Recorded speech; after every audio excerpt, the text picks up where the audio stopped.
అందరికీ నమస్కారం. విద్యార్థులందరికీ గుడ్ న్యూస్. సీఎం సంచలన నిర్ణయం. అసలు ఆ నిర్ణయం ఏంటి?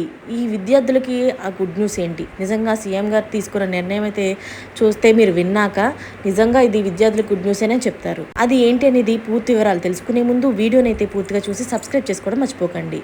ముఖ్యమంత్రి గారు అయితే క్యాబినెట్లోని శనివారం జరిగిన భేటీ అయితే అయ్యింది. ఆ రాష్ట్రానికి సంబంధించి పలు అంశాలపైన మంత్రిమండలి చర్చించింది కూడా. చర్చలు పూర్తయ్యాక ఒక కీలక నిర్ణయం అయితే తీసుకుంది. రాష్ట్ర వ్యాప్తంగా జూనియర్ కళాశాలలోని మధ్యాహ్నం భోజన పథకం అయితే అమలు చేసేందుకు క్యాబినెట్ అయితే గ్రీన్ సిగ్నల్ ఇచ్చింది.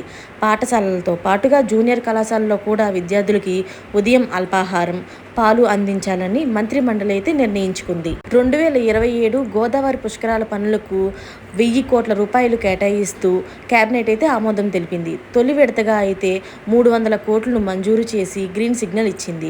మరోవైపు నిరుద్యోగ యువతకు అయితే మంత్రిమండలి గుడ్ న్యూస్ చెప్పింది.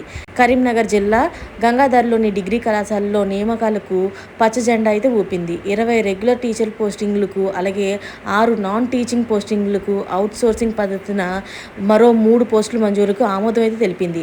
అయితే ఇదంతా కూడా ఏ రాష్ట్రానికి సంబంధించింది అంటే తెలంగాణ రాష్ట్రానికి సంబంధించింది అనమాట. ఈ సీఎం రేవంత్ రెడ్డి గారు అయితే ఈ నిర్ణయాన్ని తీసుకున్నారు. మహబూబాబాద్ జిల్లాలోని కే సముద్రం అగ్నిమాపక కేంద్రానికి సంబంధించి 18 పోస్టులకు కూడా గ్రీన్ సిగ్నల్ అయితే ఇచ్చింది. అయితే ఇది విన్నాక అందరికీ అనిపిస్తుంది ఇది నిజంగానే విద్యార్థులకి గుడ్ న్యూస్ అని. మరి మీకేమనిపిస్తుందో కామెంట్ రూపంలో తెలియజేసేయండి. Thanks for watching friends.